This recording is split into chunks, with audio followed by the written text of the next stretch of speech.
Excellent. Hi. So, morning, everyone. I'm David Messenger. I'm one of the colorectal consultants at BRI just down the road, and I'm going to talk to you about abdominal wall reconstruction. How do I go on to the next slide? Just the arrows. Right. Mouse is for that one. Arrow's not working on the. How are you doing that? I just clicked, so maybe clicking. Right, so just some disclosure statements firstly. So any talk on hernia surgery, most speakers, myself included, will have received some form of financial recompense over time. For me, that's been for teaching, not for research, and also for expenses. Just some background data about myself. So I've been in post since 2016. In that time, I've done close to 80 abdominal wall reconstructions using a variety of techniques. We also use Botox now more recently. Got a reasonable follow-up, and outcomes at the moment are quite good, but that is short-term follow-up. And that is a joint series between myself and Rob Waugh, who's one of the plastic surgeons here at MBT, who also comes across to do selected cases with myself. So really, what is the aim of an abdominal wall reconstruction? And I think I'm going to focus this on midline hernias rather than sort of get into the depths of parastomal hernias or off midline hernias. Effectively, what you're trying to do is to bring the midline fascia back to the midline, and such that you're able to restore abdominal wall function. So that is the overriding aim of what you're trying to achieve. So you really want to go from the image on the left to the image on the right. But this, unlike a lot of the other surgery we do, particularly cancer surgery, is quality of life outcome based. This is not survival based. So that requires quite a lot of careful workup with the patient. So you've got to determine how much they actually want this. You've also got to determine what is feasible based on the patient in front of you and the hernia defect, and also to decide on what would be an acceptable result for that patient. So clearly you want to restore function, but you do have a cohort of younger patients where they might want a better cosmetic result. Now, we're not doing this for cosmesis, but clearly that is important, particularly for patients that are younger that want, should we say, a repair that looks more durable over time. I'm going to go through how I work up patients for this in some detail. So really there's 4 key areas that I'm going to go over. One is the risk factor management about patients that pitch up in your clinic. 2 is the radiology and interpretation of the CT images. 3 is how the patients are worked up by the anaesthetist and what happens during the anaesthetic. And then 4, sort of more details about surgical planning. So use of adjuncts such as Botox, tissue expanders, the techniques that are used, the mesh that's used, where the mesh goes, and what you do with the soft tissues above the abdominal wall. So I think the real key thing here to note in terms of risk factors is smoking. So I'm not going to operate on anyone that is a current smoker, and I like them to be smoke-free, so to speak, for a 3-month period prior to surgery. And there's pretty good evidence. So the Scandinavians are very good in terms of their registries and in terms of following up patients. This is a study from around 15 years ago that looked at patients who'd had laparotomies and determined what their sort of outcome was in terms of hernia. And if you're a smoker, your risk of getting a hernia after midline laparotomy is about, the odds are 4 times that of a non-smoker. The other risk factor as well is obesity. So clearly this is an increasing problem in our country, not least because of the COVID lockdown as well. But this is data coming from the States, from their SEER databases. So this is all abdominal wall reconstructions done over, I can't remember the exact length of the time period, but it's a fairly sizable number of cases. It's around 1,700. And what you can see is if you are increasingly obese, as you work up the obesity categories, your risk of having a major complication, so that's a sort of a Clavian Dindo 3 and above, dramatically increases. So if you're not obese, it's around 10% for this type of surgery, but it doubles to around 20% if your body mass index is greater than 40. And also obesity determines your risk of recurrence after doing a hernia repair. So you can see that if you are obese, based on all of these studies that have been done, that your relative risk of recurrence is about double that if you're not obese. So really my deal with patients in terms of workup is that smoking cessation is non-negotiable. What do I put as a threshold in terms of body mass index? At the moment, I use 35, particularly if they've got comorbidities. particularly if they've got issues with respiratory function, diabetes, etc. If they're actually quite fit, BMI range 35 to 40, there is some degree of negotiation there, but that's quite rare. And to be honest with me, a cutoff is 35.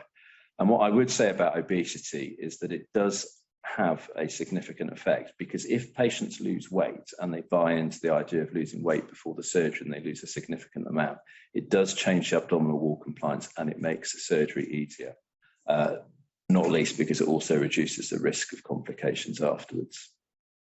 In terms of the other important assessment when you see these patients is CT scanning, and that is really the gold standard for these defects. An ultrasound scan really isn't going to cut it for a number of reasons, because you want to know what the muscles look like, but also the internal contents of the abdominal cavity.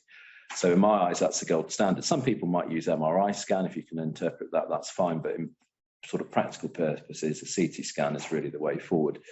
And you can see on the images on the right that you can actually get a very good idea of where the muscles sit, the rectus muscles and also the lateral abdominal wall muscles. And I'll come on to that later as to how that's important to some of the techniques that we use for repair. The first thing I look for is defect assessment. So what is the width of the defect in sort of transverse diameter? And that's a point taken between the medial aspect of both rectus muscles. That's a fairly simplistic thing, but there are others, and I'm going to come on to that now, that I also use. The other important thing is to look at muscle assessment as well and muscle quality. So when you have a large defect in your midline, you will get retraction of your lateral abdominal wall muscles. And you can see here that your oblique muscles are sort of outlined in red. And what happens to them is that they shorten and they become contracted and thicker over time. The other thing to pay very careful attention to is the rectus muscle and its quality through the full length of the abdomen. You can see that the rectus muscle on the patient's right, or on the left of the screen here, is actually pretty decent, but the patient's left rectus muscle is quite bunched up. And that does really have implications about what you can or cannot achieve in terms of repair technique. Stopped. Yep. So the rectus muscle is important. So there is some, how would I say, calculations that you can do based on a CT scan that may indicate what you have to do surgically. So one of these is the rectus defect ratio. And essentially what that is, that's the sum of the rectus diameter over the diameter of the defect. And pretty much, if your ratio increases, then your chances of having to do a component separation, and I will come on to what that involves, but that's separating the lateral abdominal wall muscle layers, reduces. And this has come out in a recent paper this year, that if your ratio is above 1.34, it's pretty accurate at predicting that you're not going to need to do a component separation. Likewise, if it's below that figure, you're probably more likely to do that. So you can see that if your defect ratio is greater than 2, it's very unlikely that they're going to need a component separation. But if it's less than 1, there's a very high likelihood. And just eyeballing it here, it looks like this patient would need a component separation. The other, the other assessment that I use is something called the component separation index as well. So this is a slightly sort of more, how would I say, anatomical calculation, in that what you're doing is you're calculating the angle between, you draw a line down from the medial aspect of the rectus to the anterior border of the aorta, and then out to the other rectus muscle. And it's that angle over 360 degrees that gives you what's called the component separation index.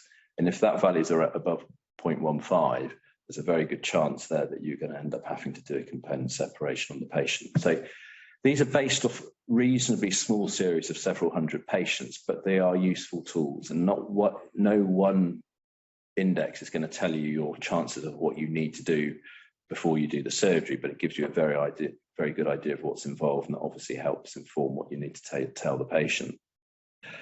The other thing that I look at is something called domain loss. So what we're talking about here is the volume of the hernia sac sitting outside the abdominal cavity proper, that's outlined in red, over the volume of the abdominal contents and where they sit. And that's really a straight up ratio. And the method used to describe that came from a Japanese surgeon called Tanaka. And you can do this off CT scans. You don't really need clever reconstructive imaging, but you can actually just estimate volume by calculating the volume of an ellipse. So it's really the hernia sac volume over the abdominal contents volume. And that has some implications as to what is achievable in terms of the techniques that you might use or the need for using adjuncts before surgery.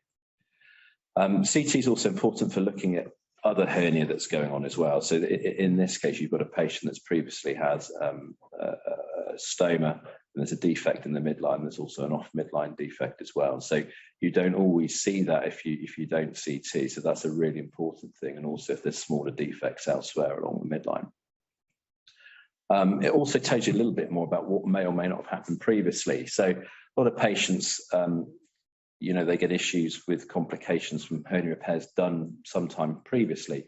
One of those is a seroma, which you can see on the left, and that's sort of sitting above where the mesh is on this case. And the other issue is something called mesh pseudoherniation. So when I was at your stage in training, particularly as a junior registrar around 10, 15 years ago, laparoscopic incisional hernia repair was in vogue. And essentially what was happening is what I could only describe as lap and slap. So you do a laparoscopy, you get in off the side of the abdominal wall, find the defect, get the biggest piece of mesh you could find and slap up a load of tacks around it. Effectively what that did was it appeared to have controlled the defect for a short while, but essentially those tacks came loose, they migrated to the midline, and then you had a sac that was essentially lined by hernia. And that's now a very common thing that I see in my practice as the consequences of that type of surgery that was done many years previously. Important also to look for lateral defects. As I said, the topic of this talk is more midline hernia related, but these are a slightly different beast in that they get a genuine defect in their transversus and internal oblique muscles, but they get an attenuated external oblique. And there's no real good consensus on how these are managed. But again, it's an important thing to note as well in terms of assessing these patients. The other thing is whether or not the patient genuinely has a hernia. And this is a particular issue in women that have had children, particularly those that have had large babies, polyhydramnios, twin pregnancies. And you can see in this image here that actually there isn't really, you can say that there's probably a paraumbilical defect, but what you've got here is a rectus diastasis or a divarication, and you've got attenuation of the abdominal wall muscles that you can see quite nicely on the CT scan. And these patients are really better served by an abdominoplasty rather than attempting to do anything flash in terms of a hernia repair. So that's CT covered. The next bit is really about preoperative assessment and what happens when your patient goes to the pre-assessment clinic. We've talked a bit about the two main risk factors for recurrence, which is smoking and obesity, but this is where sort of the more fine detail comes in. So management and optimization of other comorbidities, be it respiratory problems, be it diabetes. And these patients are really ideal because they're not, you haven't really got a target. It's not like a cancer where you've got to treat them within 60 days of being referred. You've actually got the time really to do some genuine prehabilitation on them. What I would say, and I'm sure it's covered, in your curriculum and other talks, that there is no one good single test that gives you an objective measure of risk. And really it's taken in context, your own clinical assessment, the anaesthetist assessment of the patient, and also some other tests that you can use. And, CPET has become very popular. I wouldn't say that that's something that I use for every patient. It's probably used for higher risk patients and something that allows me to provide some numbers to risk. And it's probably best used in the context of determining baseline risk, having patients go through a prehabilitation program for the weight loss and then retesting them again. So that's my take on the use of CPET testing. And then at that point, there's a decision made about whether or not the patient needs to be managed in a high care setting, high dependency setting, or whether they can go back to a ward. The key point, and this isn't really a talk about anaesthesia, this is borrowed from one of my anaesthetic colleagues, but for these cases, relaxation is key, so deep muscle relaxation. And that is really fundamental, particularly in terms of determining sort of pressures respiratory pressures, but also the ability to close the patient during the case. In anaesthesia, there's all sorts of flash studies that they like to do, but this is really quite a nice study. So it's a series of patients where they underwent a laparoscopy. They didn't really have very much in the way of deep neuromuscular blockade, and then they had extra muscle relaxant given, and you can see what happens to the change in the abdominal wall in terms of abdominal cavity volume. So patients that typically had quite small intra-abdominal volumes, when they were given deep muscle relaxation, you can see that proportionately the volume increased. So there is real benefits to that. And what essentially you can sort of say is that this might be data based on just patients undergoing a laparoscopy, but you can extrapolate that to patients undergoing abdominal surgery, particularly where intra-abdominal pressures and respiratory pressures are key. My anaesthetic colleagues that do these cases with me use rocuronium. The reason being it's very fast acting and it also wears off quickly. There is a reversal agent called Sagamidex that you may or may not have heard of, which essentially encapsulates the rocuronium molecules, and it works much quicker than your traditional sort of neostigmine and other similar agents. So it's really beneficial because simply being it's fast acting and it's easily reversible. So they can be deeply relaxed, but you can also wake them up very quickly at the end of the case. There is emerging evidence in the anaesthetic world that actually patients that have respiratory problems, if you give this type of muscle relaxant and reversal agent, that it may reduce the risk of there being respiratory complications. So that's a big thing to think about with these patients. These patients require an epidural, if at all possible. And there is a bit of evidence in the abdominal wall reconstruction literature that it is of benefit, partly because you're disrupting tissue planes. So trying to put in wound catheters just won't work. Local infiltration of anaesthesia won't work that well either because you're disrupting those planes. And essentially what it allows for is it improves muscle relaxation, which is important, and therefore sort of reduces abdominal wall pressure. But importantly, it also provides good analgesia in the post-operative period. And usually my patients have the epidural in for about 3 or 4 days afterwards. Yes, there may be an issue with fluid balance, but really what you're concerned about here is minimizing the risk on the chest afterwards. And that's a slightly different to the way things have gone with epidurals over the last 10 years, that we don't use it that frequently for our abdominal cases.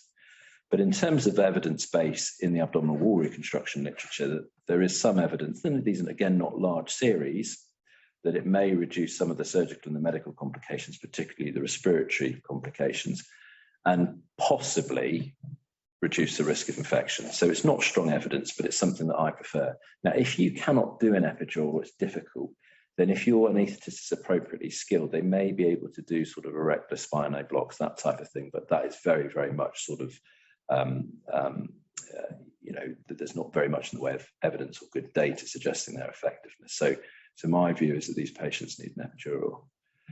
The other thing to sort of note is what happens in terms of ventilation. So I don't know how much attention you guys pay, and I certainly didn't really pay that much to what the anaesthetist did during these cases, but most anaesthetists will run big abdominal cases on pressure control ventilation.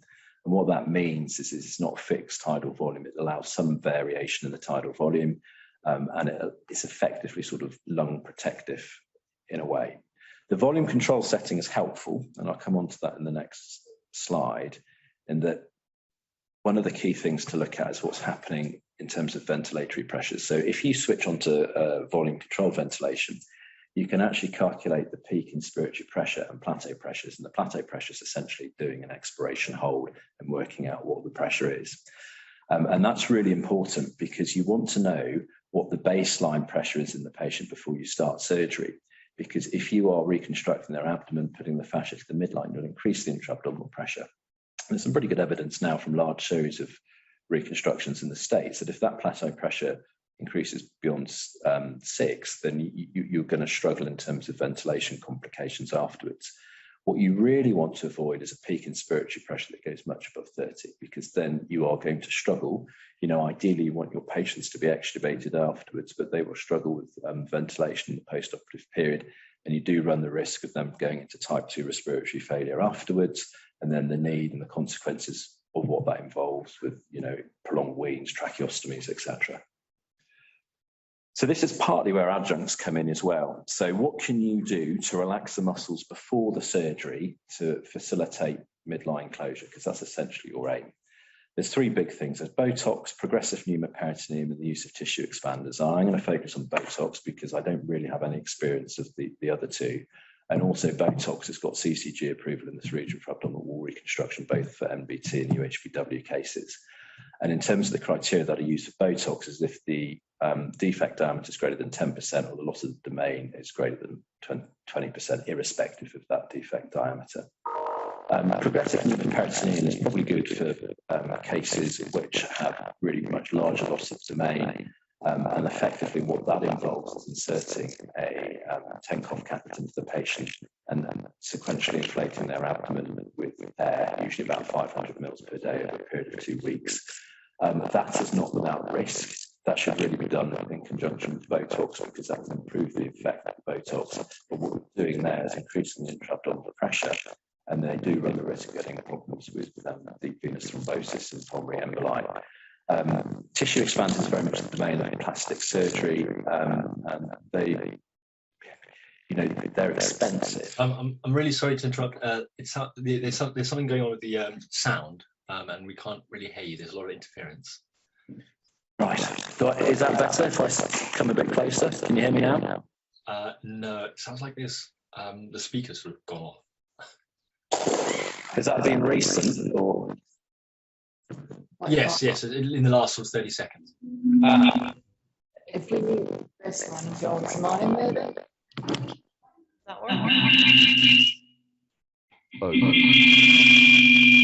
no, there's a lot of echo now. Right, hold on. How's that? Is that better? Yep. Can you still hear me now? Yes, much better. Perfect. Yeah, I've got a thumbs up there, so that's a yes. So I'll just go over that again. Botox, progressive pneumoperitoneum, and tissue expanders. Essentially, I'm going to talk about Botox here because the other two I don't have the experience with, and also there are side effects and complications with both. With the progressive pneumoperitoneum, there's a risk really of deep venous thrombus because of the rise in intra-abdominal pressure. The tissue expanders are expensive. They can get infected. They need to be in for a while. They're several £1,000s each. So really, in the context of NHS practice here, I'm going to talk about Botox. So what happens with Botox injections?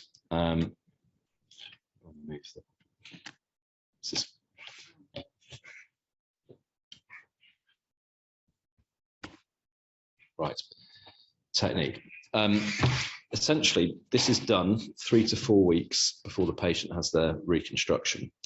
And you use 300 units of Botox. I mix it up in 150 mils of normal saline. This is usually done by the anaesthetists because they have experience with regional techniques. And the idea is that the Botox is injected into the lateral abdominal wall muscles. So I said to you earlier that when patients have large midline defects, these muscles contract. So the idea is that the Botox is relaxing these muscle groups. And the injections are typically done in the anterior axillary line, but you need to be realistic here because actually if a patient's got a large defect, you need to work out on ultrasound and CT where these muscles are lying. And it's done at 3 points on each side of the abdomen. And in each of the 3 muscle groups, and the idea being that when the Botox is injected, that it's not into the muscle itself; it's just under the fascial sheath, so that it diffuses along the length of the muscle. And this is something that came from the pain literature, and also there may be some benefit afterwards in terms of post-operative pain. So this is a video of it happening here, and you can see the various layers as described, and this is going into the transversus abdominis muscle, and you can see it expanding up, and it's it being withdrawn then into the internal oblique here. One thing that I would say about this is many people say, oh, you can do this in the outpatient setting, they just need a bit of local anaesthetic. I don't really think that that's appropriate because it is quite painful for the patients, and injections, particularly in the external oblique, can be quite painful because the fascia is much thicker over that layer, and that's really why in my practice, these are done in the anaesthetic room by the anaesthetist, and preferably someone that's skilled in delivering regional anaesthesia. So you can see it going into the external oblique. Move on to the next slide. So what is the effect of Botox? So this is study from Europe. I think you'd struggle probably to get this through ethics in this country, but what you can see in a pre-Botox patient, that the muscles are much shorter and fatter, the lateral abdominal wall muscles, but after Botox you can see that they elongate and lengthen. And it also has an effect on the defect diameter and also the loss of domain. So you know, you're setting yourself up much better in these patients that do have larger defects. So surgical techniques, what's used? I'm sure a lot of you will have heard about this technique, but effectively what you really want to do, and in my view, is the best way of repairing these patients is to use techniques where the mesh sits behind the muscle layer. Don't have the mesh in contact with the bowel, not because necessarily you're going to get adhesions, but meshes work by allowing vascularized tissue to integrate into the mesh. And so this technique is ideal. So effectively what you're doing is dissecting the posterior sheath, which is above the arcuate line, or the peritoneum below the arcuate line, off the back of the rectus muscle. Inferiorly, it's very similar to what happens with a TEP and a TAP. You want to make sure that the epigastric vessels are swept anteriorly and you're preserving the fat around them. And this dissection is taken out to the semilunar line laterally, and you want to be mindful that you don't damage any of the nerves that run in that supply the rectus muscle. And you can see, and that's really sort of a landmark to know where to stop dissecting. And this is quite an effective technique for defects, particularly under 10 centimeters, actually getting them closed, because what it's doing is allowing you medial advancement. A lot of you may also have heard of the anterior component separation technique. So this is originally described around 30 years ago by a plastic surgeon. So if your defect's not coming together in the midline, what you can do is do an anterior component separation, which is at the level of the semilunar line. You divide the external oblique fascia, and that allows you release and medialization of the contents. But over time, this has sort of died away, partly because you need a lot of tissue dissection to raise up these flaps, and you can get devascularization, particularly in the midline. So we've, you know, over time we've looked at doing something called posterior component separation. Now, before I get into the technique, it's important to appreciate what's going on with the anatomy of the abdominal wall muscles.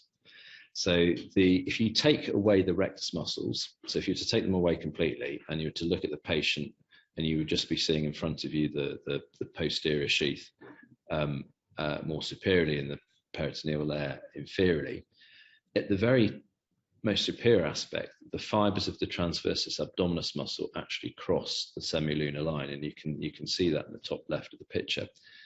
And that essentially allows you to do a posterior component separation using a transverse abdominis release technique, because that allows you to divide that transversus abdominis muscle, get in beneath the semilunar line, and then carry that plane out behind the muscle layer laterally. And that buys you quite a bit of medial advancement. It also allows good fascial closure of the posterior layer.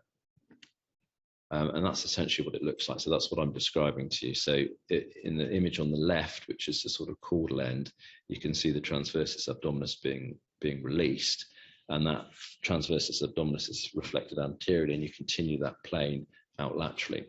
And the great advantage of using that plane is that you don't disrupt the nerves. So you can see it on the image on the left, that the nerves that innervate the rectus muscle, they run between the transversus and the internal oblique. So if you went in that layer higher, you'd end up rupturing those nerves and effectively denervating the rectus muscle, and then, you know, that would affect your repair.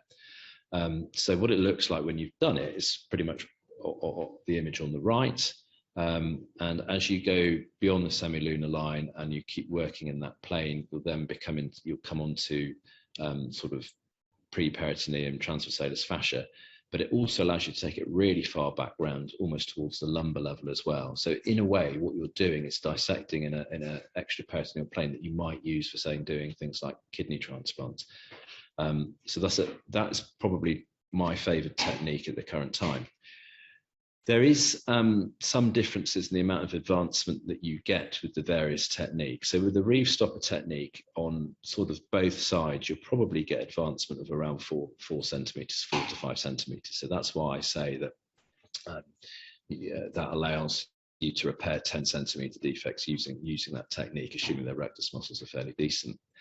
It does differ depending on the height along the abdominal wall. So in the upper abdomen, there's quite a bit less give in terms of say, doing a transversus abdominis release compared to doing an anterior component separation, which does allow for a little bit more medialization. But the advantages of doing a posterior component separation, in my view, is that what it does is it avoids raising the large subcutaneous flaps that you used to get with anterior component separation.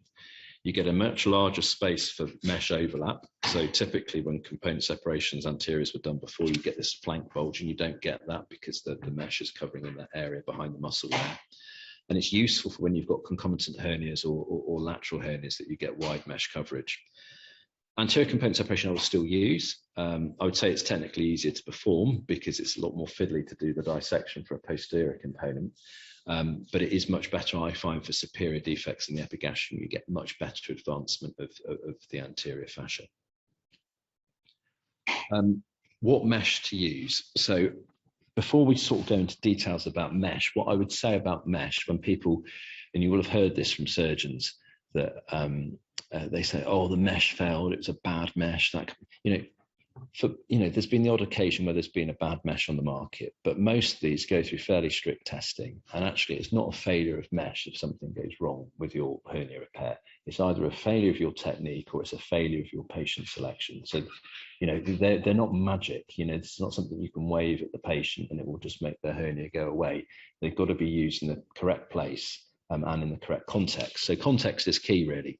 So there is some recommendations or guidelines out there from the Ventral Hernia Working Group of the European Hernia Society that states that effectively they've classified the operative field as being sort of low risk or high risk, which is effectively contaminated. And in grade 1 and grade 4 being infected, grade 1 being low risk, it's fairly obvious what type of mesh you might use. So synthetic for a grade 1 would be appropriate, whereas in an infected situation, a biologic's more appropriate. In grade 2 and grade 3, there's a little bit more in the way of debate. The grade 2s are generally patients that have got comorbidities, so risk factors for infection, and the grade 3s are typically patients that may or may not have those comorbidities, but have potential contamination in the field. So whether there's a stoma there or whether you have to do a bowel resection. I would say that this is becoming out of date. So I tend to use a synthetic a lot more than I did at the beginning of my practice, particularly for grade 1s and grade 2s.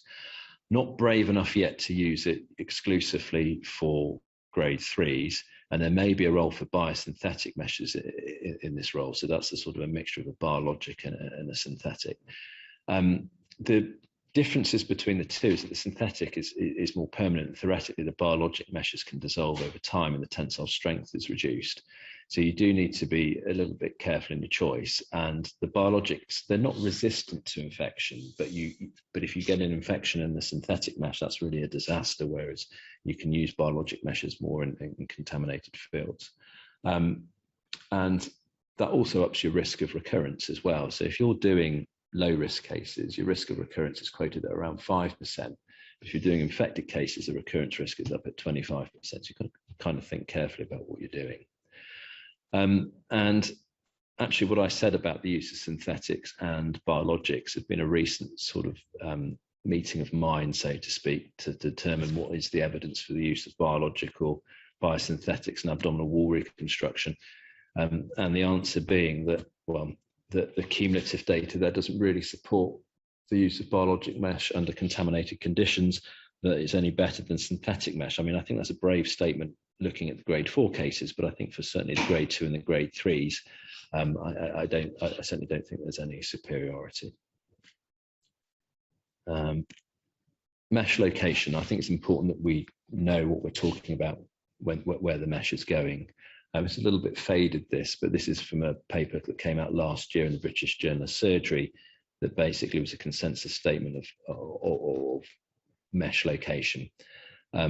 So what I'm talking to you is what I perceive as the gold standard technique is to have your mesh in the retrorectus plane if you're doing a reeve stopper, and if you're doing a posterior component, to have it out in the retromuscular plane. The issues with having your mesh onlay are that you're probably going to get more in the way of infections, and you're going to get problems with seromas more likely. And what you're really trying to avoid here is bridging. So people are saying, oh, you don't want any tension tool. No.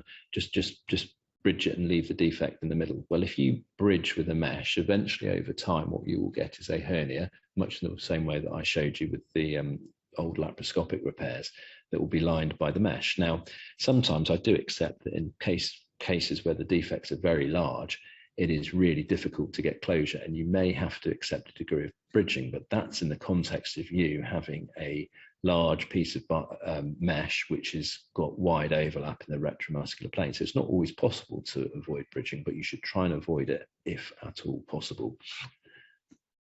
And again, reasonably recent data to say where your mesh should be, simply based on recurrence risk and surgical site infection. And this is effectively a multi-treatment meta-analysis, with the main summary being that if the mesh is in the sublay, and what I mean by sublay here is in the retromuscular plane, your risk of recurrence is lower compared to if they're called underlay here, read that as intraperitoneal, or onlay. Likewise, your risk of infection is lower. And that kind of makes sense, in terms of the pressure effect of the abdomen. If you've got mesh sandwiched in a layer behind the muscle, it's going to work much better. And also it's going to be in a layer where it's less likely to become infected, either by the contents on the inside or from the skin and the subcutaneous tissue. Mesh fixation, no good evidence either way what you should be doing here. And I can only really tell you what I do for my patients. I used to fix a lot, and I fix a lot less now. And partly that is because most of these meshes are fixed transfascially. So if you're fixing transfascially laterally, there's a risk of picking up nerves and causing pain.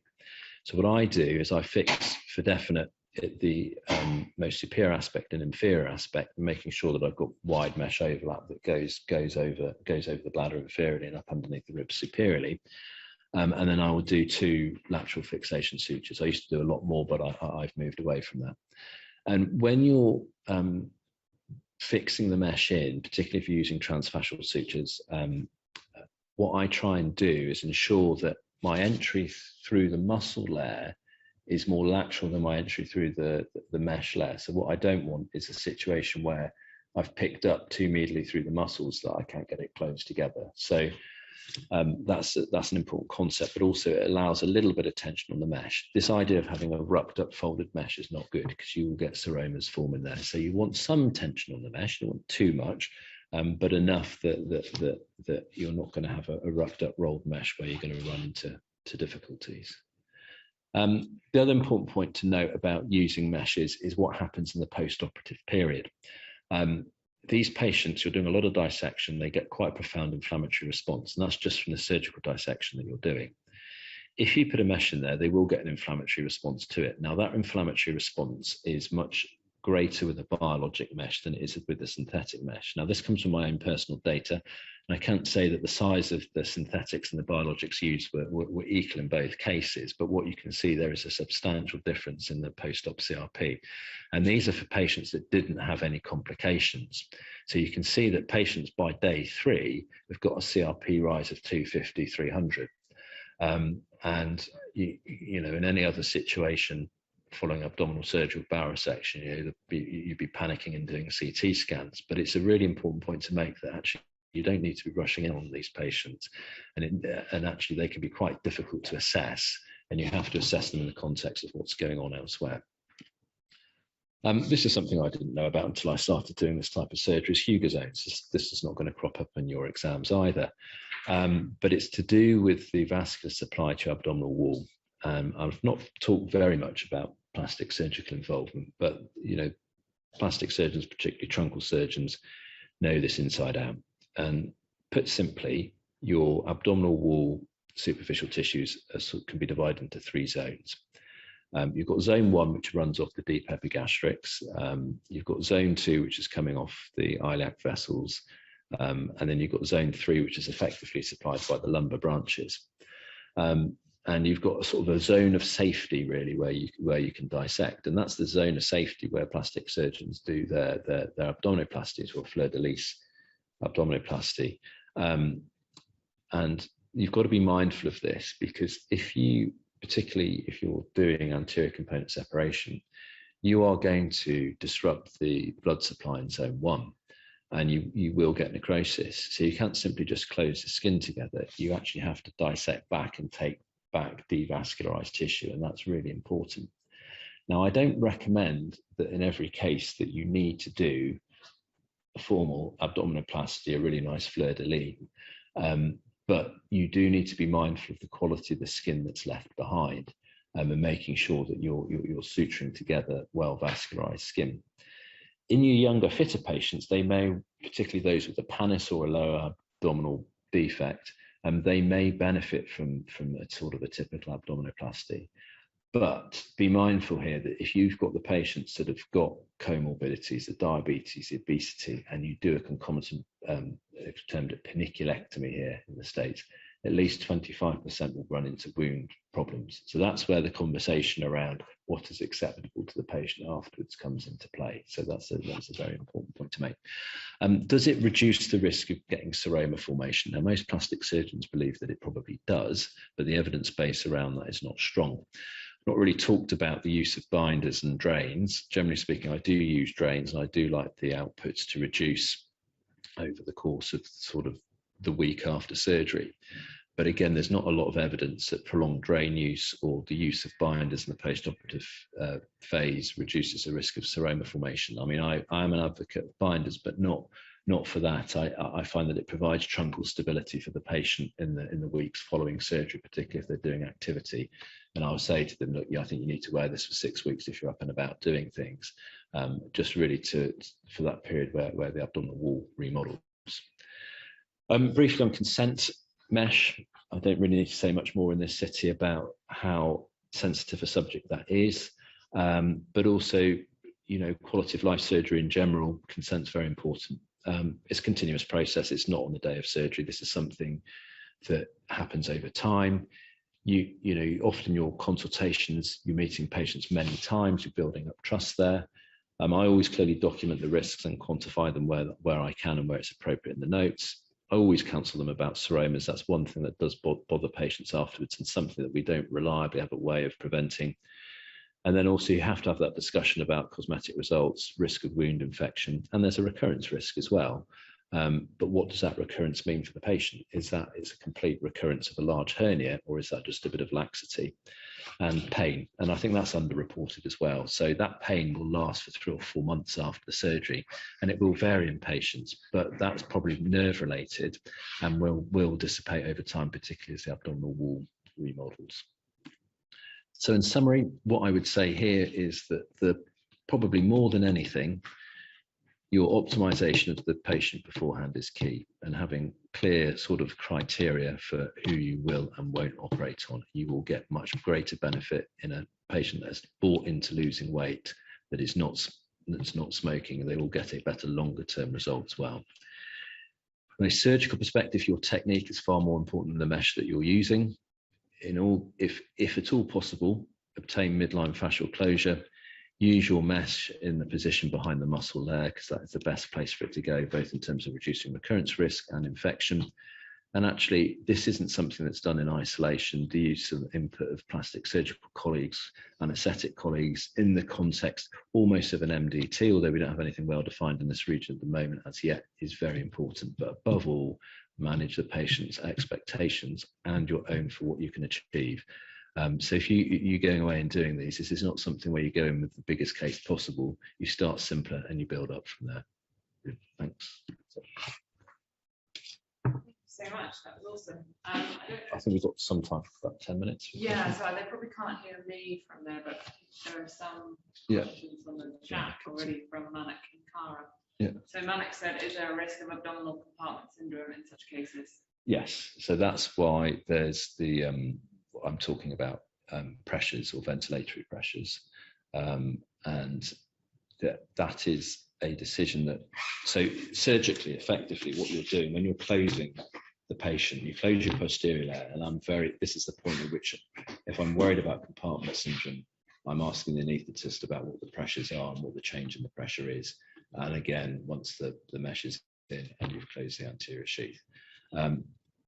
The other thing with compartment syndromes, even if you do get them closed, is if they end up having an itis and things afterwards, or there's fluid shifts as well, and that's an important thing to manage, that can increase the risk. So the answer is yes, there is, and that's where you have to be very careful about ventilatory pressures. I'm much more concerned about it in patients that have got pre-existing respiratory problems, so COPD patients, because those are the ones that can tip into type 2 respiratory failure, and then it's a big sweat on intensive care. So Cara, who's joining us from Sweden, which is very exciting, yep, has said, is the use of Botox prior to the procedure purely to aid technical aspects? Have patients ever experienced issues post-operatively after it's worn off? So it's purely to aid technical aspects in general, but I would say that it does have a pain modulating effect in the post-operative period, because its original description came from the pain literature.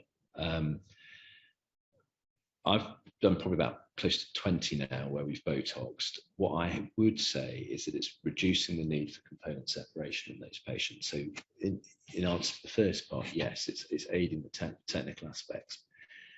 Do they get issues post-operative after it wears off? So that's partly the timing of when you give it and its duration of effect. There's no good evidence there at the moment, but most people would try and do the surgery within 3 or 4 weeks after the injections, but there's a 2 to sort of 8 week window. After it wears off, I mean, what I don't know is the longer term effect on chronic pain. So that's something that could definitely be studied in the future. But is it safe? Yes, it is. We've not had anyone really have any reactions. We've not had any issues where bowel has been pranked or it's been put in or anything like that at all. So it is very safe from that point of view, and that's why, I will consider doing pneumoperitoneum in the future, but that's much greater risk. So Ollie would like to know if you use specialist weight management service to optimize. Yes. So in this city, there's a very easy access into specialist weight loss management services here at MBT. So, I mean, I've not done the upper GI post here, but I know that I think you can have surgeons and dietitians seeing patients first up in the clinic, in the bariatric clinics. It depends how much weight loss you need. So, ideally, if the patient's brought into a healthier lifestyle, they can do it themselves. And in my view, that's the best way of doing it. But clearly compliance with that is difficult. And that's where the specialist weight loss services come in, particularly the psychology of it. And the question is how much weight do you want the patient to lose? And what type of bariatric procedures may or may not be required. So in some instances that can be managed medically if you just want a few stone down, with good input from dietitians about diet and things, just to get them to the limit that you want.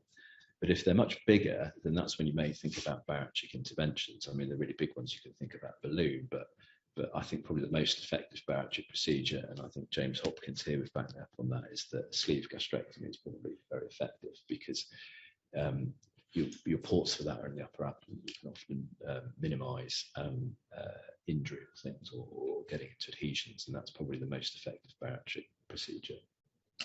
And then Blanche has asked, have any of your patients had issues with truncal stability post-Botox injection? No, but what I would say is it's important to counsel them. I didn't include it here, is what happens when they have Botox. So about a week or so afterwards, it begins to have an effect. And what they find is they say, oh, doctor, I think my defect's getting bigger, but it's not actually what's happening. It's that you're starting to get the stretch from the lateral abdominal wall Botox. And you're right, they do feel a little bit more unstable, but they're more anxious, and suddenly, for whatever reason, the hernia defect's got bigger, but it's not. It's just that the muscles relax. And then Kit had her hand up, so I wondered if Kit had a question. Hi, sorry, I was just typing. I didn't you can unmute yourself, I think. Hi, can you hear me? Or not? You're very quiet. Audio was turned on. Oh, Kit, sorry. Kit, maybe type your question. Shall I just type it? Oh, no, it's fine. I know we can hear you. Fine. You can hear me. Oh, I just wondered. You said it shouldn't be done for cosmesis alone, so I just wondered what the sort of evidence for benefit is for patients? What do they get out of it?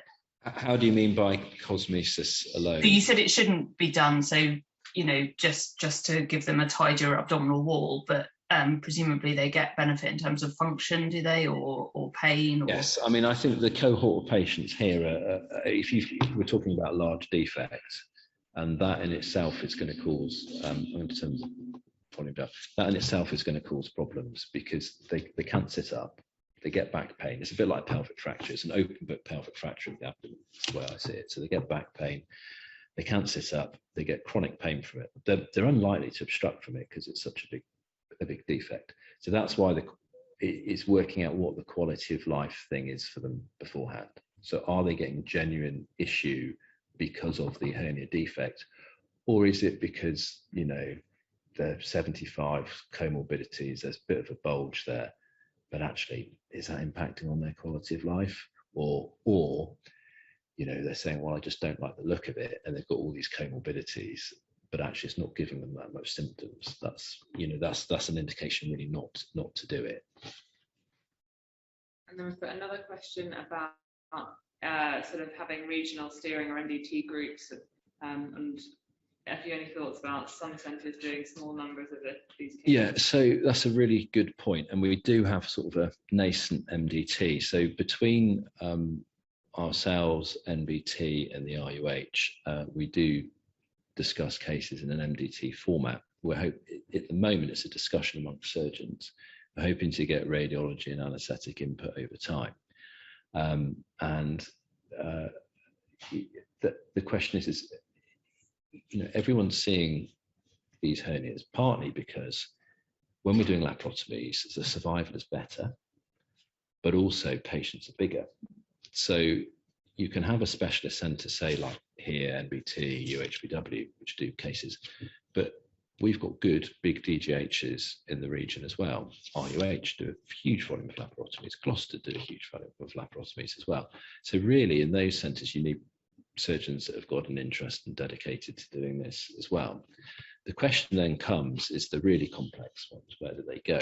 But certainly I think in the modern age, in how we practice, particularly post mesh VMR and everything else, it does give some protection to the clinicians involved undertaking the surgery. So that you're right, that is evolving. What you don't really want is people having a go and only doing a few a year. Because that again, with any surgery, is associated with poor outcomes. And then I had also written a few questions down, and I want to ask them now. Yeah. So how did you train in this? Because obviously this isn't something that you get massive exposure to as a registrar.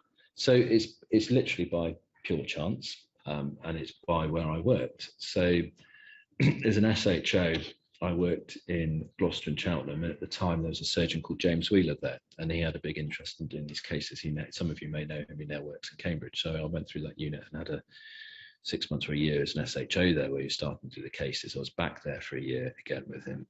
And then I'd worked in Yeovil that were doing cases with Nada Francis, but also more recently when I was a senior trainee in the BRI, Paul Sylvester was doing a large volume.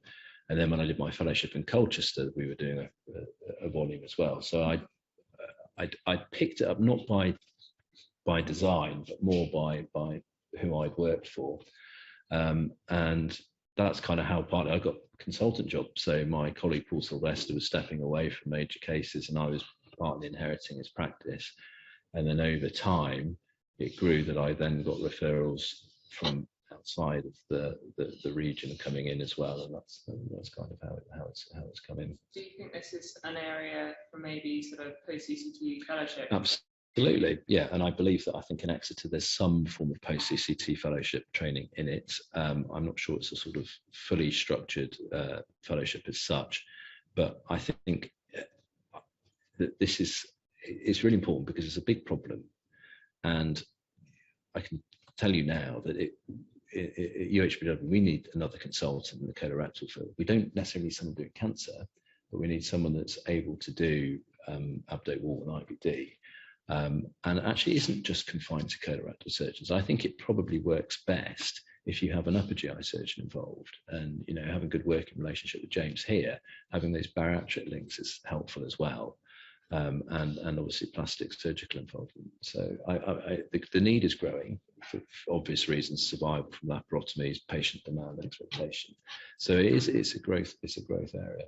And then I suppose my next question is, for those of us who aren't going to take this on as a specialist area of interest, but are going to see these people, particularly on the general emergency take, if they need a laparotomy for a reason, what do you do if you're about to laparotomize a patient and they've got a big mesh? So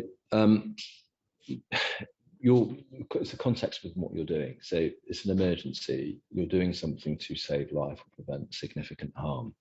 Doing an abdominal wall reconstruction in the context of an emergency is not for that. You do the bare minimum to get in and get out. Really, that's if that involves using a bit of Vicryl to bridge a defect and closing skin over the top of, you've done a bowel resection in a high-risk patient, so be it. That's fine. It's an emergency setting. This is very much something that's in an elective and a planned setting. But if, say, one of these patients comes in with another problem, and you know they've got a posterior component separation from mesh, would that change how you close your laparotomy? No. So I would think if you need to operate on these patients afterwards. So I've only ever had to operate on one of those patients out of that series of 78. No, I would just go down the midline. It's tricky, but it can be done. How would you use a small bite or a mesh closure? So the evidence of small bites closure comes, as you know, from the Stitch trial, and there's some meta-analysis out there. The vast majority of patients in the Stitch trial were in the elective setting that had virgin abdomens, I think something like 85 to 90%. So in a virgin abdomen, a small bite closure is appropriate. If it's a heavily scarred abdomen, there's no evidence for it is appropriate. So I don't use a small bite in that setting, and it varies very much on the patient in the case. But one point I would say to people, even if you're not going on to do this as a specialist thing, wherever you work, you probably will still see incisional hernias. It's not likely to be regionalised anytime soon. And being able to do a good reeve stopper repair is not that difficult, in my view. And if you can master doing that, I believe that should be a CCT requirement, to be honest, in general surgery. That would actually save a lot of heartache, because a lot of what we see are the sequelae from sort of what I would say techniques that are less effective, like as I said, the sort of lap and slap type approach. Do you ever use like typically bed rest, strict bed rest of 48 hours or whatever after incisional hernia repair? And where do you put your drains, the ready back, which live? So bed rest, no. I try and get people as mobile as possible because I'm worried about clot risks. And I think if you've done a decent operation, then you shouldn't really be worried too much about bed rest. Drains very much depends on what I do. So if I'm just doing a reeve stopper repair, I'll put a drain ready back in the retrorectus space and a drain subcutaneously, depending on what amount of tissue's been taken away. If I've done a posterior component, I'll probably put 2 drains in the retromuscular plane, and then depending on what's happened on the skin layer, one or two drains. I had any other questions. Actually, I did have one. So most surgeons I've ever seen fix a hernia say, don't lift anything heavier than a full kissel for 6 weeks after your operation. Then Mr. Earnshaw, the vascular surgeon in Cheltenham, used to say, your mesh will never be stronger than it is when I close your skin. Do whatever you like tomorrow. And I was just wondering what you thought about that. Like, is it just a bit of dogma? Do you think what should we be telling you? So I think a lot of it's pure dogma, no evidence base. I think Jonathan's got a very good point. What I generally say to patients is that I encourage them to do aerobic activity in 6 weeks after the surgery, so that they are mobile. I think that's the most important thing. And they're sort of doing sort of lighter exercises, because they will get stability from that. I do have, if they're going to go and sort of lay a new patio on sort of week 1 after, probably advise them not to do that. Yeah. But I do prefer them to be mobile rather than immobile. Cool. Any other questions from anyone else not in the room or in the room? Oh yeah. Ollie Brown has said, are there any good minimally invasive options for these patients? Depends on your size of your defect. I mean, I still think that, if you've got a defect under 5 centimeters, perhaps you could close the defect laparoscopically and use a mesh in the intraperitoneal position. I'm not a fan of it at all. And this is the one area where I think probably surgeons have moved away from minimally invasive surgery. The other thing is there's a minimally invasive operation whereby you can do these component separations with the same technique, but using, say, a robot or doing it laparoscopically. Now, yes, you can use a robot to, say, do a component separation or posterior component separation. But then you've got to ask yourself that, well, okay, you're managing the muscle layer, but what about the soft tissue layer on top as well? And then you've kind of got to think, well, what surgeries the patient had before? And it does vary. So if you've had a patient that's had pancreatitis and they've had a bowel leak, their adhesions are going to be terrible compared to the patient that's just had an elective operation, a hernia from that. So in answer to that, I think there is a minimally invasive operation. There are options, but they would be limited. One area where you can use minimally invasive techniques is for the anterior component separation. I've not touched on this, but rather than dissecting out laterally above the anterior sheath and risking devascularization, you can actually make a cut over the semilunar line just up underneath the ribs, and you can go underneath the external oblique muscle there and use a balloon dissector like you do for a TEP to develop that plane, and you can cut. So what you're doing is you're making a cut here, you're still doing the anterior component separation, but you're actually minimizing you having to come across. So that's probably where minimally invasive comes in. Awesome. Last call for questions. Okay, thank you so much. No worries. Sorry for the crap tech that I'm not that IT savvy. So no, that's fantastic, and I think, as you can see, everybody's really engaged with it. So that was awesome. Cheers. Thank you.